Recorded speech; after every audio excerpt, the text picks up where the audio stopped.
journal here. Yesterday was so amazing. I had the pleasure of interviewing Val from Valtopia on my podcast, and that is available in my streams that are available on here on YouTube and then also on Facebook. So if you guys want to pop on over there and check that conversation out, it was really beautiful and amazing. I was in I was feeling very communicable yesterday, so I also did just kind of I called it like a confessional basically, but it was like a testimonial. And I took a blurb out of that stream that I thought was really kind of interesting and amazing. But we were talking about the telepathy files. And so I cut like a 30-minute segment out of that and posted it on the the videos, uploads, and so I hope that that looks fun. I don't know. I've been in this really big field of expansion. I saw a podcast that says the biofield, your bioenergy field is your mind. It's not like trapped inside your brain. It's like outside and kind of orchestrating this meat suit. So I've been, I'm pretty sure other people have kind of gone through these realms, but it was a pretty big trip yesterday. Just, you know, I guess sometimes I hear words and it activates me. And so it's just kind of this beautiful activation where you can kind of see a little bit of what goes on behind these eyes. And so today, over the last 24, I guess, I've been contemplating, like, what do I do my podcast on today? And a couple weeks ago, I got really into quantum entanglement and what that was and really diving deeply into it. Sometimes I have to obsess about the topic for a little bit and like feel how it is landing in my life. And so that's going to be one of the topics that we talk about today. I have named it soul glitter. I don't know if that is the actual term for it. I was looking online. I saw somebody had used soul glitter, but I didn't see a lot of like where, we're piecing this all together. Hi, Seneca. Thank you. Thank you guys for being here. So with that ado, my name is Amelie and I host the Soulestic Intelligence podcast. And so today we're going to be talking about soul glitter and what that means. And so if you guys are watching and you have not yet, please subscribe to my channel and please send a like. We got Furry Cat Boy in the chat, so we'll see how that how that entangles out. I've got some notes down here, and I want to weave this carefully because it is kind of a big topic. It's quantum entanglement, it's synchronicities, it's soul ties, it's what do they call it? Like twin flames. What other words? Akashic records. Like the idea that we are all connected, even though we're like not next to each other. So I have some science that goes to kind of look into this and help back it up. And as always, I appreciate your feedback and any other information that you can dial in to add to the conversation and add to, my realm here of thoughts. So first and foremost, soul glitter is like this crystalline experience. I'm like, we're talking particles here, and particles under like the physics science field, and synchronicities. Now, I think synchronicities are probably a little bit more relatable for everybody because we've all had a synchronicity. We've thought about somebody and then they called. We've thought about somebody and then they text. We think about somebody and they appear. We we upgrade. We like let go of this old life and then like these new people are drawn in. So it's like this shimmer or glitter that is like expanded out of your field. So as a basis, our energy fields are like a torus. And if you're not familiar with a torus, it's kind of like a donut basically that goes around your body. So, from out the head and then back up under the feet. And so it's just this continuous energy casting basically that is flowing through your body. Now, if you're having blockages, you might experience a little bit of like energetic, your chi isn't flowing, your life force isn't flowing, and so you'll feel blocked. Like, I can't talk. Like if you have a throat, something in your caught in your throat, or maybe whatever the thing is, and you can't speak to somebody about that thing that you want to say, and you can feel that it's blocked and you want to say it and it's in your mind and you're like, I'm ready to say it, but then when it comes to that situation, it's the words aren't coming out. That shirt has some serious life force flowing. Okay, this is about synchronicities. So when we think about that blockage, if it's not coming out, it's not going to be transmitted, and then it's going to continue to be blocked until you face whatever reason. It could be a fear of being seen, it could be a fear of being not seen, or not heard, or abandoned, or rejected, because that's like locked up in there, and you have this fear story that's holding it back. So the there's like a warm sensation in your body that like your soul doesn't want to let go. That's like a soul tie, and I've explained this, and somebody told me it was like a kundalini, like tantric intimacy thing, and like maybe that was a part of it, but I think there's a little bit more that goes into it. So when I heard about quantum entanglement and how that acts, then I was like, oh, okay, this is a little bit more real. So, soul glitter, in my opinion, and it just kind of popped into my head. I was like, it's like soul glitter. It's like this part of your soul that's like reaching out to, you know, other energies. Your particles are kind of like shooting and then they're entangling with each other.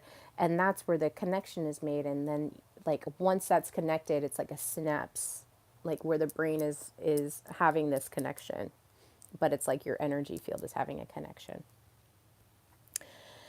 And so now we're going to go down a huge rabbit hole of, and I'm going to do my best at explaining it because sometimes topics like these, it's hard to really get it out there. So I'm going to do my best about explaining that to you guys and where I'm like sitting with it. So we're going to be looking at the science, so like physics, and then it's going to be a little bit of mysticism, and we're just going to kind of look at it all today, okay? So what is soul glitter? So soul glitter is like this crystalline residue that like connects us together. So, you think of this like etheric, glittery, sparkly part of your soul energy just kind of expanding out and weaving in with other people's lives.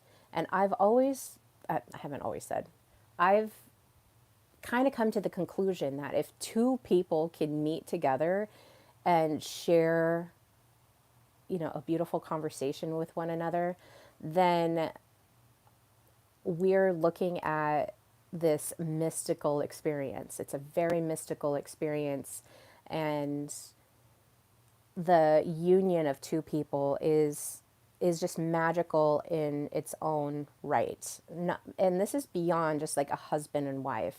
This is like two friends getting together. This is two people or even three people. So the more that these the more that we weave with more people, the more like magical that experience is. Okay. So as we're looking at that, this crystalline residue of connection, there's energetic memories, especially if you're emotional. So if you're connected into your emotional body, I think this just really resonates a lot better with people, and we'll talk about what that is. So when we have experiences with people, we have this emotional connection with them. We have a spiritual expression with them, and sometimes it can be an intimate expression with people. And so the experience from that like sits in your field, and so you have that at all times. And it's important that we talk about that, because when we think about synchronicities, like it's from something that somebody says or something that somebody impresses on us, that we have this energetic memory of them. And this can come back to you in like a karmic check-in, or even like show itself in a karmic relationship. Like, how are you going to handle this relationship that your new energy is like, let's say you had an upgrade, and people from your, this happens to me quite often, people from your past will come in and they'll basically check in with you of, how much have you grown? Are you able to get past this karmic relationship, or are you going to fall back into it? I want to emphasize this is not just romantic encounters with people. This can come in the form of traumas, it can come in the form of loss, it also can come in the form of creation, and then it can also come in the form of sacred knowing. So if I'm thinking about that, I'm like, trauma, like childhood trauma, loss, like any loss that you've had in your life. It doesn't even have to be a person, it could be like a pet or anything that is going to trigger this energetic memory within yourself. And then creation, like if you've given life, or maybe you've done like this beautiful project and you've put a lot into your art, like that creation is going to create this energetic memory. And then like a sacred knowing, sometimes I think about, not just friends, but like your close girlfriend or your close guy friends, or maybe even somebody that you just met and you're just like, man, that person, I'm just like so tied to them, and they're creating this energetic memory for you. So you're like having these beautiful energetic memories. So that is kind of what soul glitter is. It's just the energetic memory. It's this like beautiful crystalline magic that is around you. So some examples. You feel somebody's presence long after they left. So somebody has left an impression on you. Let's say like you're a young girl and you go to a party and you meet a guy and you're like, oh my gosh, he's so cute. And you just feel this like instant connection. And even when they're gone, you can feel them in your presence. You don't have to even touch them. It's just like any energy exchange between the two of you is going to like leave this energetic memory or this energetic impression.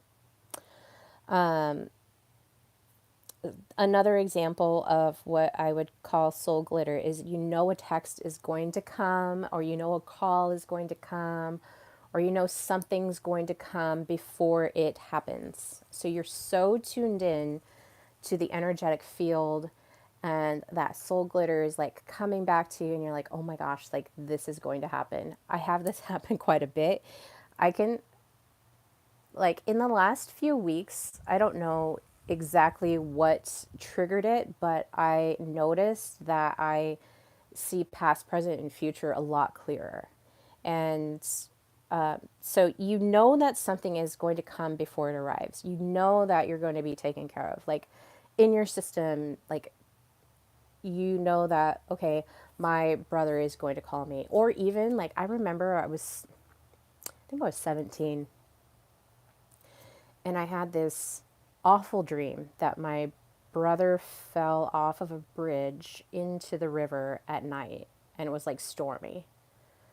And I remember waking up. So this is where the energetic memories come in. I remember waking up and I was like, "Oh my gosh!" And I was in a job training program, and so I couldn't like just call him. I had to wait until like it was my free time to give him a call. And so like the whole day, I'm just like, I have this really deep worry for him of what is going on, that that I had this dream and like this impression is left on me. It's so deep. So finally in the afternoon I was able to give my mom a call, and I was like, "Is my brother okay?" And she was like, "Yeah, he's okay, but," and then there was this whole story of like cops were involved, and it was kind of ridiculous, but at the same time, like I had this energetic memory. I knew that before I got the news, I knew that something happened. Like I was so tuned in to his energy field because he's my brother and I love him. Like I love my family, but I could feel him in my energy field. And so that's how you know like something is happening actively or something is happening in your family or your friends. You just know that it's coming in. Another example is maybe you had a love and you exchanged a kiss, and that kiss is just imprinted in your energetic memory for years and you can't stop thinking about it. You know who I think about? Rose from the Titanic.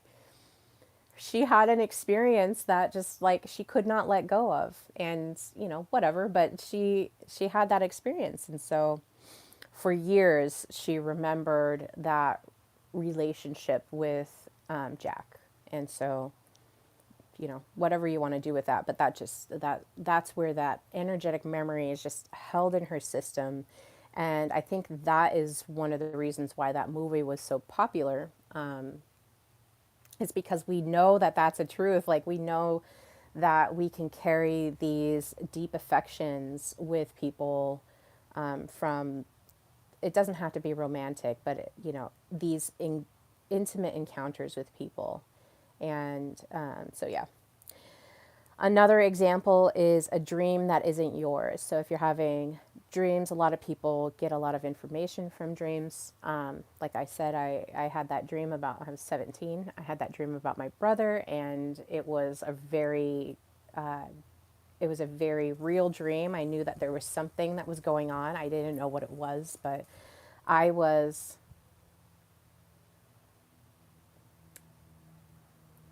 100 miles away, about 100 miles away from him. And so that is where that quantum entanglement, this connection that we have with others, it doesn't matter what the proximity is, you're going to feel it. Okay, so the science behind quantum entanglement is the next piece that I want to get into. So I think Einstein said, like, it's, he couldn't explain it. And he called it spooky. That this is a spooky interaction of these particles. He didn't really know how it worked. And so, you know, whatever. These other guys that we'll talk about did some experiments and they proved that the entanglement is real. Okay. So, quantum entanglement is this. So, when I talk about proximity, it's this non-local. It's this non-local connection between particles. So you have two particles, and I don't know if you guys are familiar with I think it's the double blind experiment where they were like watching the particles, and as soon as you like paid attention to them, they're like didn't do what they were they were supposed to be doing. They didn't stay in that same relationship. They were just like, oh, it's this really interesting mystical magical thing. But so these two particles are separated by whatever proximities. And there's been lots of studies done on, is there a distance where these particles won't interact with each other? So that's, a couple of the experiments that we're going to look into here. So the other part of this is the instantaneous exchanges that the particles are having. And that doesn't matter what the distance is. They're going to interact with each other. And it could be, in the next room, it could be in the next city, it could be in the next country. Like, it doesn't matter how far from the particle it is, it's instantaneous. It's like, I don't even know if it's measured in the speed of light, like how that is, like measured, if that's the case, but it's just like an instantaneous. It's like they're so connected, they almost have like this similar brain. And then science can't explain the how, but they can prove that it is real. So it's called quantum entanglement. It's part of quantum physics, which is, it is a science, and it's a wonder of our realm of like our experience here. And so it's just a really beautiful thing that one, science can prove it is real, but they can't explain how it is done. Okay. So, supporting studies to mention. So, Elaine Aspect's 1980s experiments proved entanglement is real. And let me get a little bit more information from that. I've literally been nerding out on this for like ever. Okay. So, Elaine Aspect's Bell test experiments happened in the 80s. Hi, Drusha. Happened in the 80s. And so, why this matters, this is the first definitive proof that entanglement exists and it violates local realism. So, this is non local realism. So the things that they did were so what Aspect did was he created these entangled photons, sorry, and he sent them through two detectors. And then the detectors measured the photons' polarizations at random angles. So it's a lot of measuring, sciencing. And the result is that it violated Bell's inequality. So if classical physics were available to this experiment, the results should follow Bell's inequality, but it didn't. The photons were still influencing each other, and they were doing it instantly and without any signal exchange. So that is huge. It's you can't just say it's a theory. It's quantum entanglement is not a theory because this experiment proved that it is real, that it is possible. And the universe is non-local. So if you're stuck in this 3D realm thinking that all the 3D classical, I mean, I think about this all the time. I'm just like, how do I get through to, I mean, I don't even really want to. It's their stuff. I'm going to let them do their thing. But how do you get through people that are like, I trust the science, energy is fake, you know, like our energy is fake. You can't really do anything to like manipulate it. And, you know, just dismiss it. So I have a couple friends that are like that. And I'm like, you don't think that, you know, all these, like we have these psychic abilities. You don't think that we have this or that. And, you know, it's just a very headstrong no. The science, there's no science to back it up. And I'm like, okay. I mean, you can live in your little goldfish bowl for as long as you want, but thank you, Desmond Black. It's a dress. Observation has an amazing effect. It does. It's very incredible, like the just the nature of it. It's like defying what we think we know. And I just think that's beautiful. The Delft University loophole free bell test experiment was done in 2015 in the Netherlands. So the aspects was in France. This is in the Netherlands. So critics of earlier experiments pointed out loopholes, like maybe the particles were communicating through some hidden variable. And so this study was done to close those loopholes so that there was no question behind that. So they took two electrons that were entangled and they placed them in separate labs, you know, over a kilometer apart. And then they used some detectors to ensure no info could travel between them faster than light.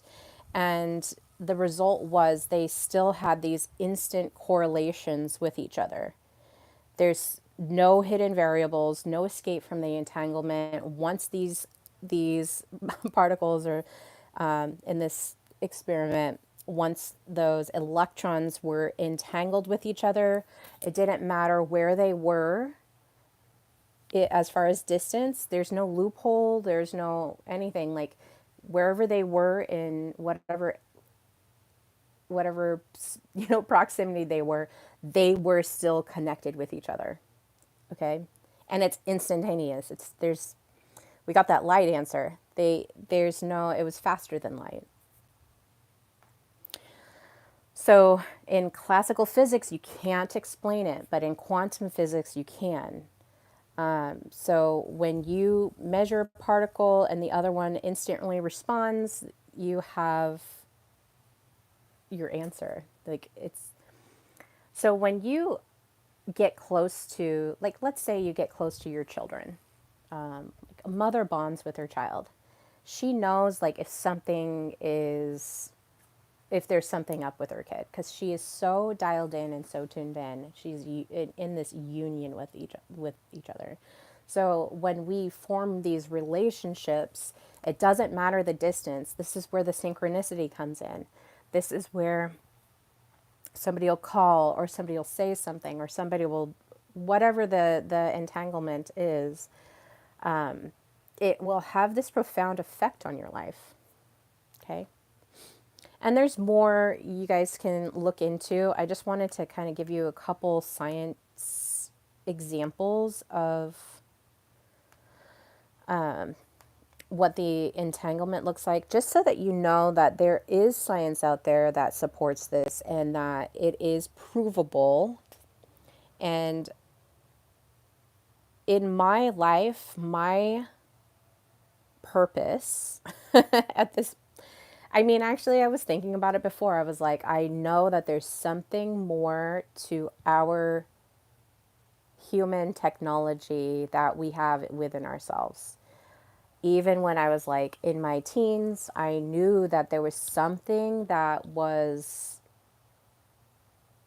calling out from literally from my bones, from my cells. Something was calling out saying that there's something, there's more to life, there's more to life, there's more to life than just this 3D realm. There's more to life. And you might call this like a passion, a lifetime passion project. Like I've been seeking this information for so long, and throughout certain phases in my life, I couldn't hold the information, but now I'm getting to a place of where it's like coming in and it's coming in really fast. Okay, so we talked about that. We talked about how non-local this is. We talked about how instantaneous it is. We talked about that it is provable, but it's almost unexplainable. It's just this really beautiful mystical aspect of our technology, our hardware that we have in our bodies. I think a lot of people kind of shit on like technology. A lot of people love it, but a lot of people shit on it. And I mean, technology is a tool, but it's like this mimicry of our spiritual technology that we have. And, you know, when I look at the way that the technology is worded, I I definitely see correlations of how that is connected into this spiritual body that we have. And our souls basically have this like quantum hardware installed in it, and we just need to know how to access and use it and experience it in our human experience in a positive way. So when we look at this science and we're looking at our human experiences, and this is where we're going to kind of tie it in, is that anytime we're in love or grief or trauma or, you know, joy, whatever the human emotion is that you're experiencing, like when you do that with somebody else, that's quantumly encoded in you. And this goes to like, you know, intimacy with others. Like it could be friendships, it could be boyfriends, it could be husbands and wives, it could be whomever. Whatever those relationships are, they're quantum entangled into you. And this is, you know, we'll get into like the soul ties and all that kind of stuff. But this is where you're going to start to experience some synchronicities. The communities that I'm a part of, I get a lot of synchronicities from them. I get a lot of downloads from them. They're like activating certain things that I need to hear. So I listen to a lot of podcasts. I listen to a lot of information from this field of study that I'm in, just the quantum, this mystical aspect of life, spiritual aspect of life. I like all of that stuff. I mean, I nerded out on the Bible for like a long time, like many, many years, committing these things to memory, really thinking about, you know, this long-term aspect of, okay, if that, then this, if that, then this, like very intellectually and analytically looking at that. But let's move into what the human experience is of the soul glitter and talk a little bit about that. So, this is going to be our spiritual and energetic matters. They're going to be our mirrors of our experience. And this is in my work what my specialty is. Like, I'm able to like really look and see. So I, as a human design reflector, I'm able to kind of come in, feel the energy. I watched this beautiful movie called Resurrection. It's free on YouTube. It was from 1980.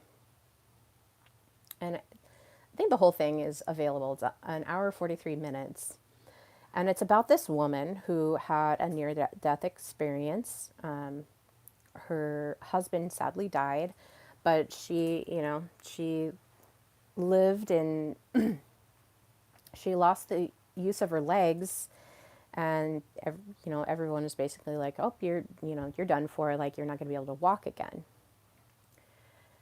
I don't know if it's even spoiling the movie if I say anything, but she goes home and she's in her little cabin and she's determined to heal herself. So she's like saying to her feet, like, move, and she's working on getting the body back to health. And she does. But because of her near death experience, she now has these extraordinary healing abilities. And like I said, you guys can watch it. I'm not going to give the end away or anything like that in case you want to like be surprised. But it was a really beautifully done movie from 1980. So it's a little bit, it's a little bit older, but it has a lot of good information in it. So if you guys want to watch that, I really encourage that. But from the basis of that movie, I was like, okay, I know from her kind of experiencing another person's particles in their souls, like what that feels like. And that was part of her healing abilities. She's able to kind of go into the body, figure out where the pain points were, and then because she had taught herself how to heal, she was able to heal these others. And there's a whole plot to it, so if you guys want to go watch it, that's cool. Resurrection, and from 1980. So the spiritual and energetic mirrors that we're going to be looking at, so Kundalini is one of those. So this one is looking at your energy kind of like in this serpent-like experience. And it's this coiled energy where you're like so entangled with this other person, you become activated, and so you and them and others are like connected in this divine union.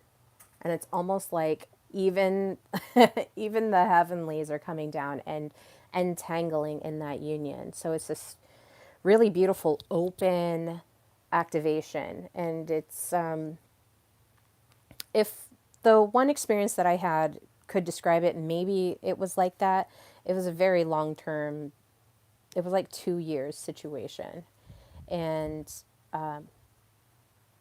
like it wasn't even, I didn't even touch that person. It was just our souls were just entangled.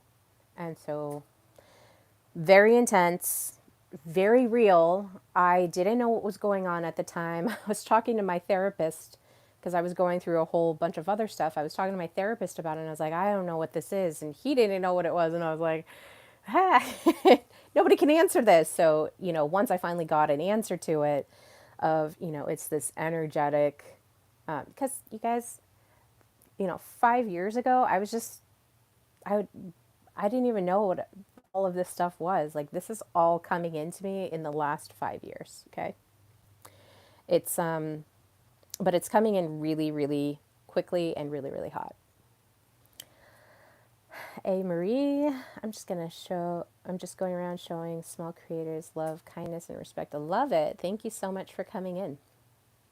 Okay. The next one is synchronicity. Now, this is a Jungian thought.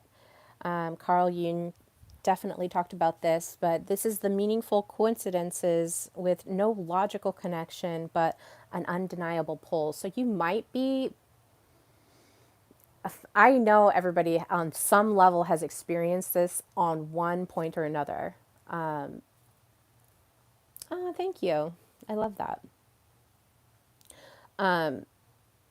Everybody has likely experienced a synchronicity, if not one, then maybe even multiple synchronicities.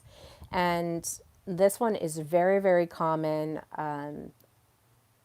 in one of my groups they call them like a god wink, but this is like our soul glitter really encapsulating with others and entangling with them, and you're so connected, and that's where like they'll say something and then like exactly at that moment that other thing will pop in and it matches. Hi, Stranger Things.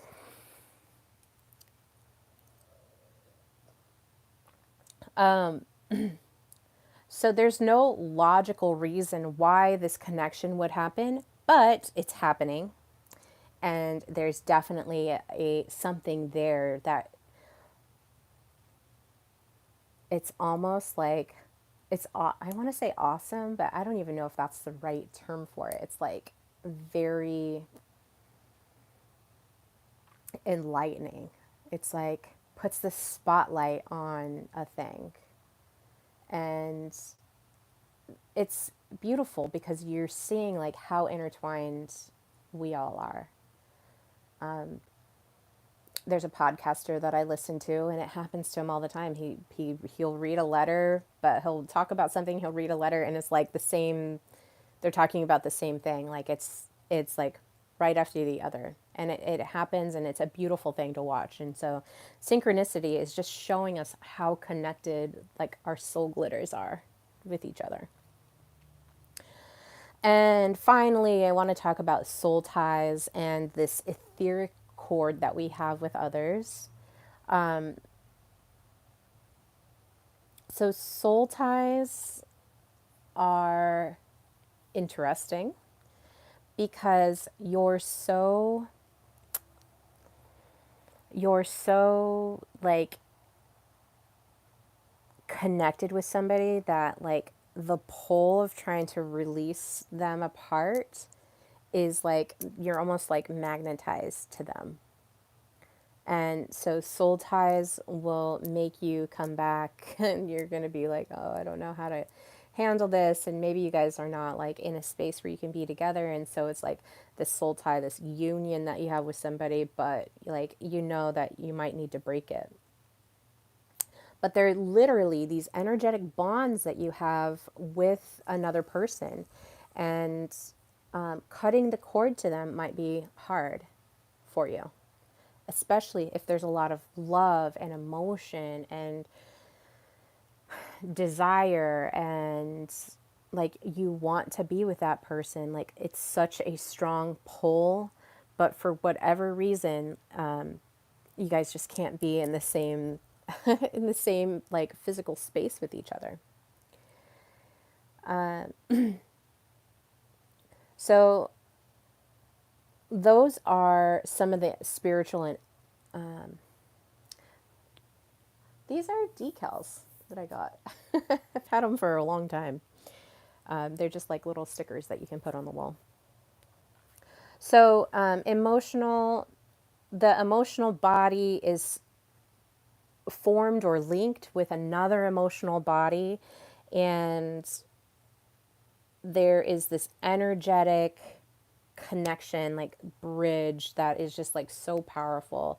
I mean, I think these I've been contemplating this. Let's just kind of map it out, that these can be like really thin connections with somebody just based on whatever the energetic, or it can be like a huge cord that is like hard to break, depending on the level of emotion that you have connected with that person. So the emotional body is very important to consider in this. And the more regulated you are in your system, I think the less pain some of these ties that you can have with one another is is available. Now, when I think back to, my tie with my brother, obviously that's a strong tie. The tie that I had with my massive entanglement situation was like so big. Like it was like this wrapped of vine. It was so large that I had a hard time cutting through that. It took me 2 years, maybe 2.5 years, to finally like, okay, I'm done. Like I'm not entangled anymore. I'm not entangled. And maybe like to a small degree, we might still be entangled. Obviously, that energetic memory is still in my system, but now I'm not like, I don't want to say weak, but I'm not as influenced by that entanglement as much as I was in the moment. In the moment, I was like, I know I should cut this. I know I should cut this, but I can't. I know I should cut this, but I can't. Like, I didn't have the strength in that moment to cut it, even though, like, I'd consider myself a fairly strong person. So, here are some somatic symptoms of soul glitter, all right? It could be chills, sudden heart flutters. It could be an erotic flash, like you're having this erotic memory of somebody. So those like experiences, like a sudden chill, or like your heart flutters and you're like, oh, just thinking about somebody and like the joy that they bring you, or that erotic flash. Sometimes it can come in dreams that you're not authoring. You just have these dreams about somebody, and maybe it's a romantic, intimate experience that you're having a dream about somebody. And that's part of that like energetic tie that you have with people. And you guys have all heard stories of like that happening, so I'm not going to share any of those, but it's dreams where you're like experiencing them in this spiritual connection, this spiritual energetic connection. Another somatic symptom could be crying for no reason. So if you just like, for whatever reason you just start crying, there might be somebody that you're connected to that is feeling sad, and then like by, not even by proxy, just instantaneously you feel this emotional welling up within yourself and you can't help but cry. I do this, especially now, like cancer has been like a major keyword in trending in my brain right now. I see it happening all over. And, my mom just recently died from cancer last year, and she battled it, I mean, for a year, but she passed away. And so I have this really, it was really hard for me. It was really hard on me because I was so energetically bonded to her. That was my first person that I was bonded to, from the womb. And then throughout my life, she was just always there. And so there was almost a codependent relationship, but then there's also this energetic bond that I had with her. And then when she died, it was very difficult for me. So if you're going through grief, which is one of the emotions that we were talking about, grief is going to be really difficult for you. Hi, Deborah. You're welcome, Simple Dad, about my background. So grief is just one of those pieces of the energetic memories that you're going to have, and even after, because when I was going through grief, a lot of what I was taught was grief is denial, anger, bargaining, reasoning, or whatever, and then like acceptance, right? And so you think, oh, it's just this linear path. But when I lost my mother, it was not. It was very much not linear. It was very much like bouncing around of like denial, bargaining, acceptance, back to anger, back to denial again, and it was a roller coaster of grief feelings when I was going through that. So you could be crying for a reason, or you can be crying for no reason at all. There's just somebody entangled in your web of energy that is speaking out to you at that moment, because we're sharing these emotions with each other. The other somatic symptom of soul glitter could be a physical arousal at psychic contact. So this is not just, somebody's getting a genital arousal. This is like having that skin creep up, getting goosebumps, or you think of somebody and then you just have this like flash of feeling go through your system. So when you know that you're having this psychic contact, I'm thinking of like I have a friend. She loves going ghost hunting. I have a couple friends like that, and we live in the Pacific Northwest, and so there's lots of ghost hunting to be had out here, and there's ghost hunts everywhere, I guess. But she's just like, oh my gosh, I feel like doing this right now, and so, if you're walking in the woods and you have this psychic ping, you can have this feeling of fright, like this fear will come over you. So that is like another piece where like the spiritual and energetic is connected to you.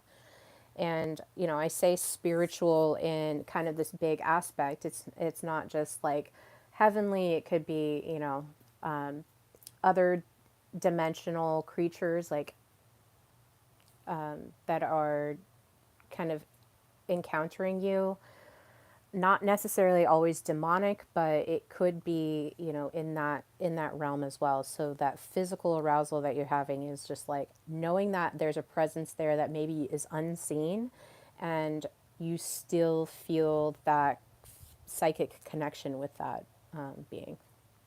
Okay, we're doing pretty good. I was like, I'm pretty sure it's going to be over an hour today. All right, so I want to talk a little bit about how the tech world that we know right now parallels this quantum hardware that we have installed within ourselves. So we've gone over the science behind it, how it's provable. Now we're going to go behind, and we went through the human experience, and now I just want to bind this a little bit together with the tech world. So, like, we have like this quantum computing or the soul bandwidth. So that is like one of these things that we're connecting with each other. Residual charge is like a lingering emotion. So the emotions are playing into this connection that we're having with one another. And the emotions are fairly unique to our human experience, right? And if you guys have any like things you want to pop in to support some of this information, please pop it in the chat. I appreciate you all being here and watching. I hope you're having fun listening.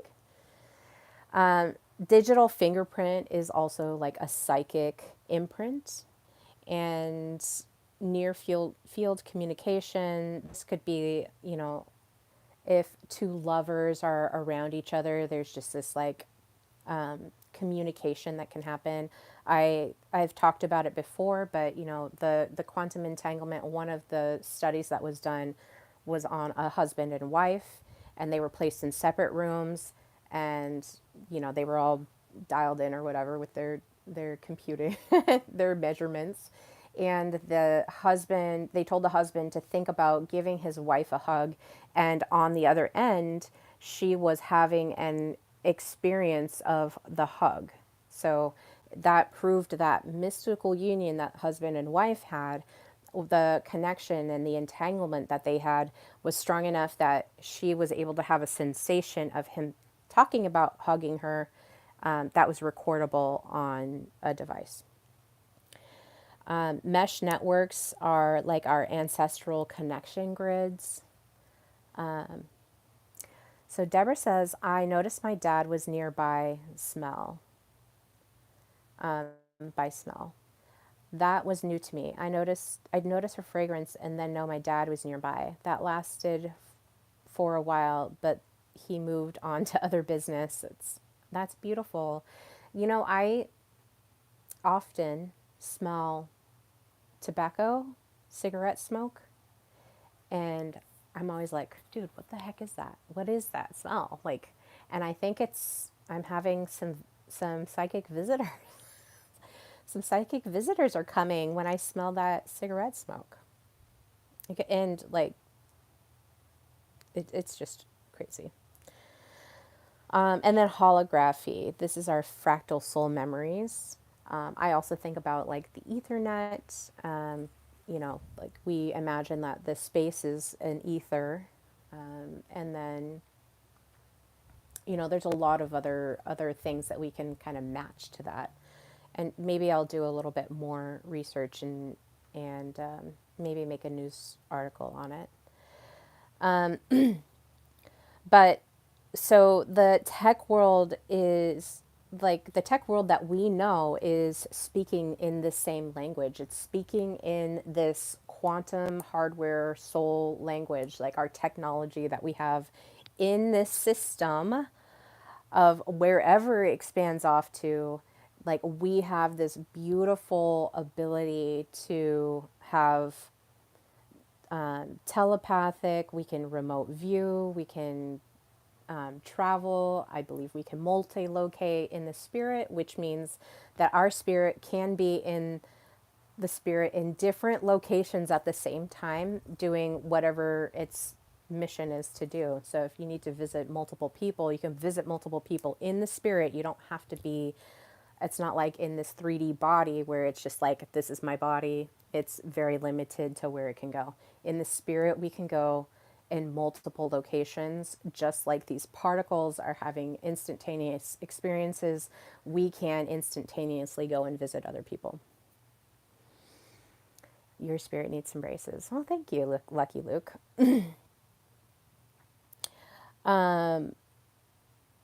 Okay.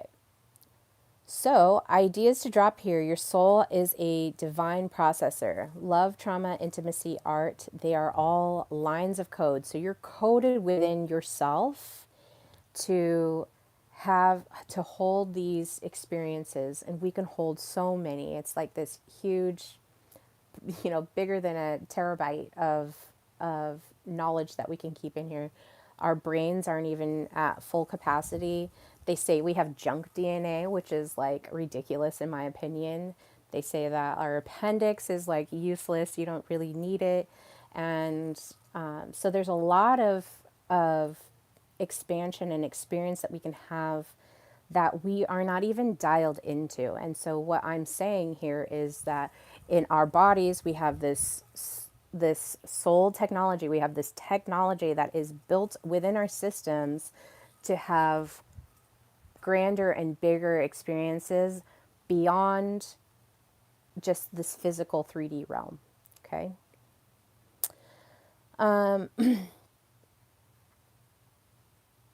So, if you guys want to take a moment and you're listening and you want to kind of do a little activity, you can sit and tune into your body and listen and see, like, who am I entangled with right now? Who is popping up in my mind? Maybe you even think of somebody and it's like you're meant to have a phone call with them. Like you think of somebody and you're like, that person popped into my head. I know, like, that happens to me a lot. I'm like, oh gosh, what's going on with that? Like this morning, my brother popped into my head and I was like, oh, I better give him a call. Like he called me, I better give him a call. And so we talked for an hour about, this and that family stuff. And then had we had a beautiful conversation about, my trip to the reservation and all that kind of stuff. But I want you to think about who is popping up in your field right now. Who are you entangled with? Who is on your mind? And just feel into that and then let it rise. Like, let it go out there. Shatter, throw your soul glitter out there and see what happens. Okay? All right. I want to talk, because I normally do, about the shadow aspects of the soul glitter here. And we talked a little bit about grief, but there's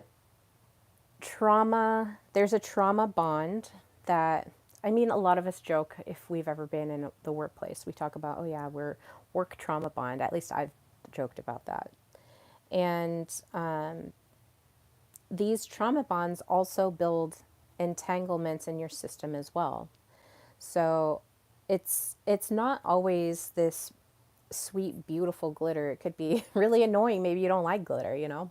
So you have these trauma bonds that are going to sit in your system until like they get addressed. Just like a synchronicity, if somebody pops in your head, they'll keep popping into your head if you're meant to like have a conversation with them. And I can't tell you how many times like, oh, I was just thinking about you. Oh, I was just thinking about you. And they call. Or like I'll call somebody and they're like, oh, I was just thinking about you. So when you're doing that activity of just like tuning in to who is entangled with you right now, you know, kind of listen. Do I need to contact them? Am I just like reaching out and saying, hi, I'm thinking about you, or whatever the situation is. The same thing goes with these trauma bonds. So the trauma bonds will they'll sit in your system, but you'll definitely want to address them as well. It's not as simple as just making a phone call. You're going to need to do a little bit of shadow work to kind of clear that up, and that's completely fine. Unresolved grief will keep you in these psychic feedback loops. So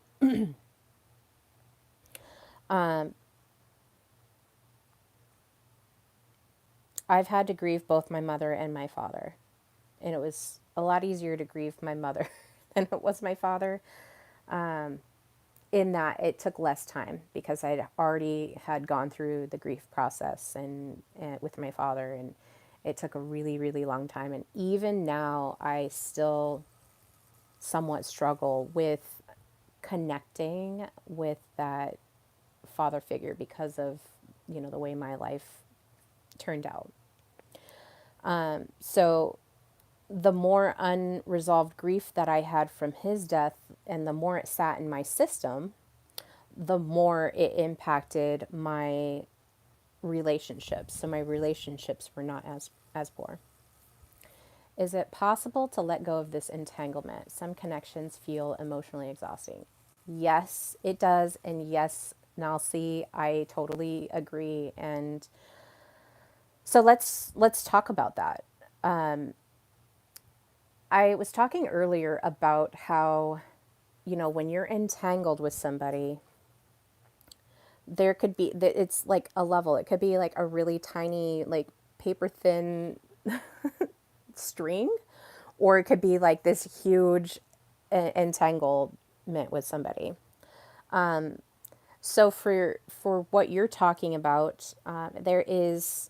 So I've struggled with boundaries with people, and it's not just personal boundaries, like personal physical boundaries I can manage. It's the energetic boundaries that I have a hard time with. And a lot of that was learned from my mom, just watching her, asking her questions, getting my way all the time. And, you know, a lot of her responses were not, oh, yeah, that's okay. It was, sure, go ahead and do that. Like, I don't want to upset you, so I'm just going to let you do whatever you want. And so you get, it's not the physical boundaries that I struggled with the most. It was the emotional and energetic boundaries that I struggled with. And part of that is like being a human design reflector, all of my energy centers are very open to like field in everything that's around me, which is a blessing and a curse. So your question is it possible to let go of this entanglement? And yes, it is. And that is where you do like cord cutting ceremony or ritual or however you want to say that. And you basically like cut cut them out of your life. One of the coaches I work with, she's like, literally chop off his head like you're a queen. Cut off the head. But you can imagine like this cord between the two of you, and you're like, you know, and there's a beauty in this because when you choose yourself and you choose yourself in love, like I love myself enough to let go of this connection, it's actually beautiful. You get a nice expansion.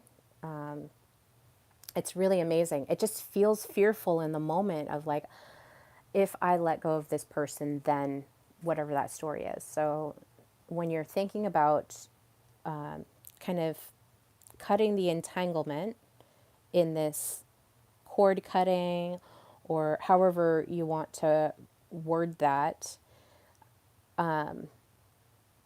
do it in self love. You're doing it in self love. And there's a beauty in doing that, like I said. When you choose yourself in self love, you basically level up and it makes the entanglement easier to get rid of. And I understand that the connections are exhausting. They will drain you because you're like bonded with them. You're bonded with them and you're like, you know what? I love you and I don't want to control you from I'm not trying to control you anymore. I need to focus on me and the things I can control in here. And then you'll find that like cutting it is a lot easier. You can look up cord cutting practices, or some people even write it out and then burn the letter, like write a letter to him and then burn it. Just do something energetically that's going to actually, if it's chopping off the head, then chop off the head. They could do that. I hope that landed. It is exhausting, and the more that you choose yourself, the more you have in your cup that's filled. And you're not just pouring out your cup, you're actually like refueling your own cup, which is a great thing. It feels really good. Okay, now another shadow aspect of this, and I listen to this podcast when I'm on long road trips. I just kind of like let them build up.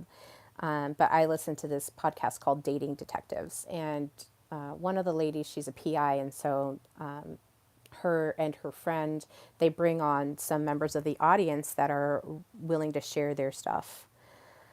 Nalsi says, "Thank you. Should I say something like, I don't deserve this while cutting?" Yeah, I mean, write down, be really intentional about it. Write down, why you're doing it, and really reclaim your power back to you. You're giving agency. If you're feeling exhausted emotionally, you're giving somebody else agency over you. You're giving your power to somebody else. And I'm assuming that you're a woman, but this happens to men too. But just as a woman, the higher we hold ourselves in self love and self confidence and our personal power, yeah, you're going to have people that are going to want to like connect to you and like chomp away at your power. Like, we're creators, we are life portals, we have this beautiful responsibility here. And it's not just life, like giving birth. Like, we give life to a lot of things. Like, we're very creative. We can, you know for the most part, like cook and make these beautiful dinners, or like decorate and make like these really beautiful spaces. And so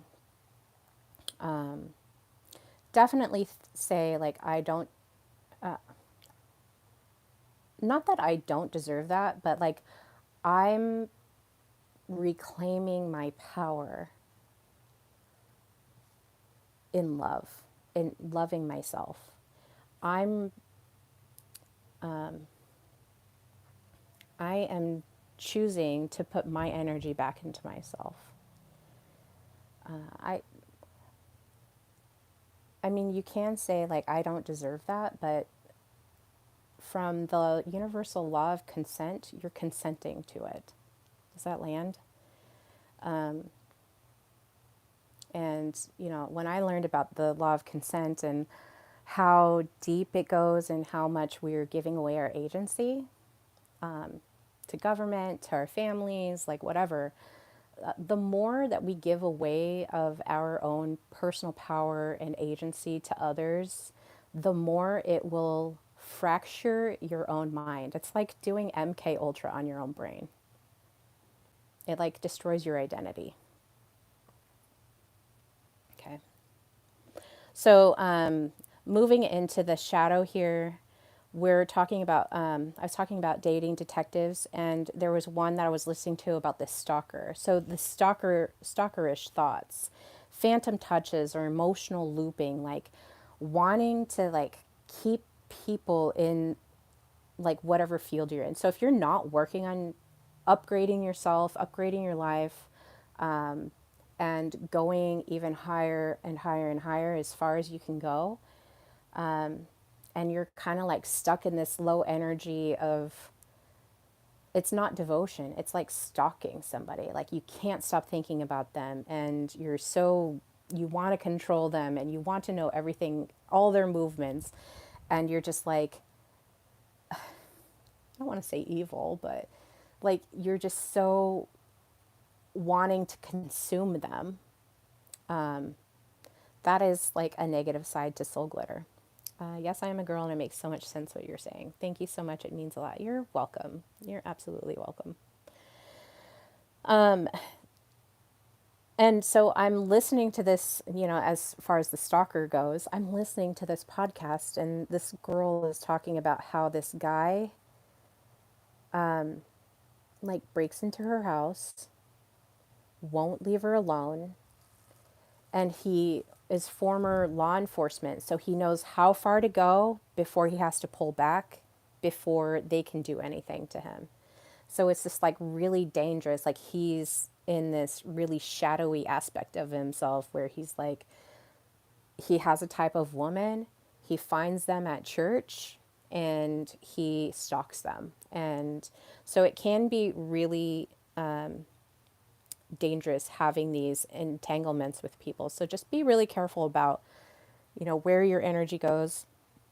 Do some energetic boundaries, like set some good energetic boundaries. If your body is telling you no, like I don't want this, don't say yes to it. Like it's that simple. I mean, sometimes in the moment it isn't that simple because you're like, oh, I don't want to hurt their feelings, or I don't want to make them feel bad, or I don't want a confrontation. Like if you're feeling that way, get over it. Like get over it and reclaim yourself in confidence. And if you need help with that, like I have a group coaching program that I'm launching. It is called the Mystical Spa. It's all about, cleaning your energy up, and then fueling your inner sanctuary into like this beautiful reclamation of yourself. So please reach out to me if you're interested in that. Okay, so we're going to talk about breakage versus integration. So you can't always cut the cord, but you can transmute it. You can change this. So if you're having a hard time cutting the cord, you can transmute the cord. I remember when I was having a hard time cutting the cord, and I was even telling him, I was like, I have to cut our cord with each other. And we were both so entangled with each other that like we were having open conversations about the cord, that this energetic bond that we had, right? And I was like, I don't have what it takes to cut it right now. And this is, 6 years ago. I don't have what it takes to cut the cord right now. It's really, really difficult for me. I really want to, and I know that I should, but like in this moment, I'm not strong enough to do that. So eventually, I was able to kind of pull away from it as much, and so now when I think about it, I think about it very. It was a very lovely situation, but at the same time, I also knew that I should not be in that kind of an arrangement with this person. So eventually it did get transmuted, and it was painful. There was a lot of emotions going through, there was a lot of shadow work that I had to do. And that's where the transmutation comes in. A lot of the times when we have these bonds with another person, it's there, and it's coming from a place of trauma. Like you hold on to them because there's a fear that if I let this person go, then it reflects back onto me that I'm not worthy. I'm going to be abandoned. I'm going to be rejected. I'm not going to be seen. I'm never going to be loved. Like whatever that fear that is sitting in that bond, that's where you transmute it. So if the cord cutting isn't working, then shadow work is the next step for you. And if you've never done shadow work before, I recommend that you have somebody that will walk you through it, because sometimes I did a stream on this a couple months ago, but sometimes if you're going through and you're doing your shadow work, I think that was the name of it, was Shadow Worth, episode 9. It's in my episodes, episode 9, I think it was, called Shadow Worth. And it was I talked about how to go through some of that stuff. So if you want a walkthrough, just kind of a generic walkthrough, you can go back to that one. But you want to be careful when you're doing that, because sometimes you can trigger PTSD and then make it even worse if you're not able to kind of get yourself out. I define emotions like water, like a really deep trench of water. And the deeper you go into the trench, sometimes you can drown in it. And so it's a very chaotic world underneath the surface. And so, hi, Enray. Sending love from North Korea. Love that. Welcome to Soulestic Podcast. So when you're going into your shadows, just make sure that you have somebody that can help kind of drag you back out, because you can drown in it and you can re-trigger PTSD symptoms. And sometimes you just need somebody to like pull you back up and give you air. Okay. And that's where coaching and mentorship comes in, or maybe you even have a friend that's like, okay, let's do this together. All right. So we talked about that. And then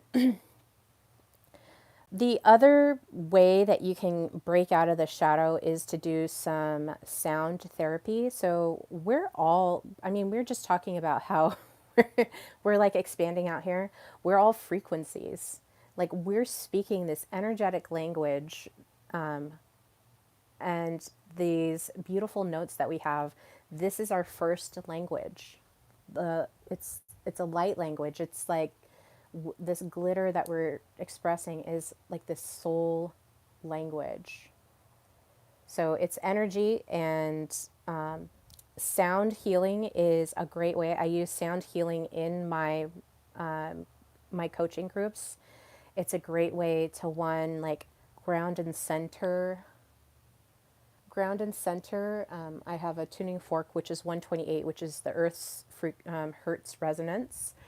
And that one is to help ground you. You don't have to have tuning forks or sound bowls or anything like that either. I just integrate that into my practice because, one, I love sound, and two, it's a really effective way to like get your body back into resonating on the hertz frequency that it needs to. So I have some that are for specific organs. I have some that are for bones. I have some that are for chakral centers. You can't fake frequency. It's beautiful. Yes, you cannot fake it. And yeah, it's a beautiful thing. Okay. So the other way that you can do is through movement. Like today I have I go to dance class every Tuesday. And so I take dance lessons for ballroom dance. And that is one of the ways that I express my body into its full attunement. Setting intentions is another way that you can really integrate. So if your intention is to like break this negative emotional relationship that you have with somebody, and the bond is so tight and you're afraid to leave it because you don't know what's going to happen on the other side, setting an intention is a great way to do that.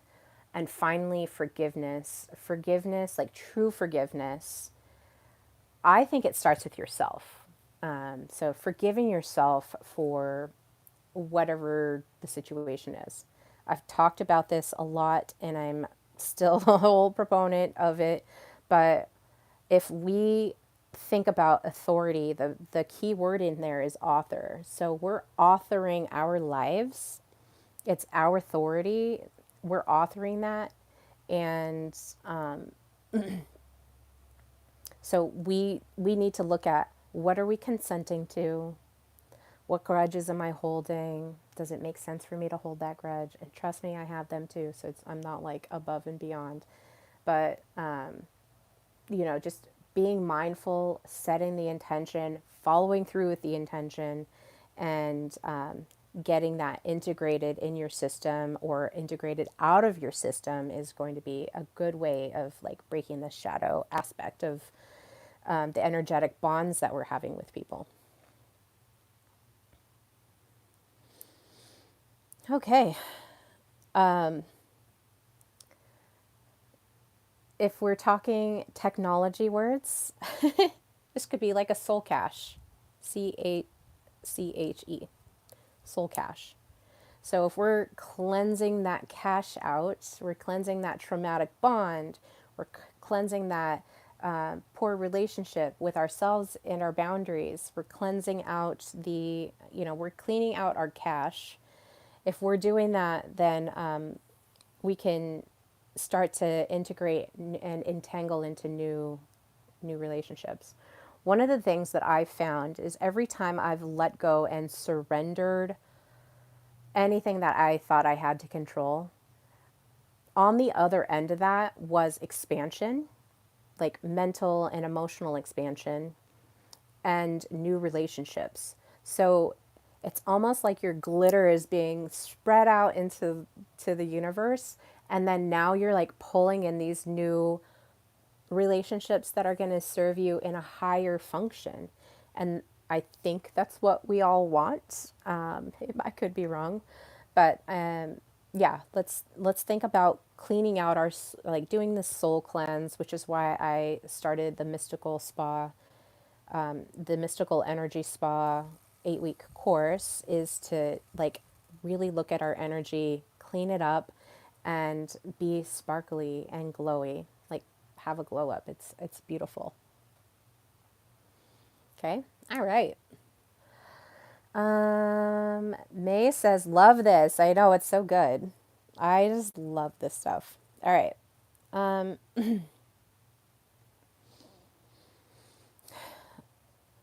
I went through a lot today. I'm almost at an hour 30. If you guys have any questions, just pop them in the chat. If you're watching the replay and you've made it this far, thank you. And if you have anything, just pop it in the chat. I'm happy to talk about it. And I love the connection that I have with the YouTube community. So please share that. I always love to expand my mind and see, like, am I missing something? Is there something else that I can add to this magic?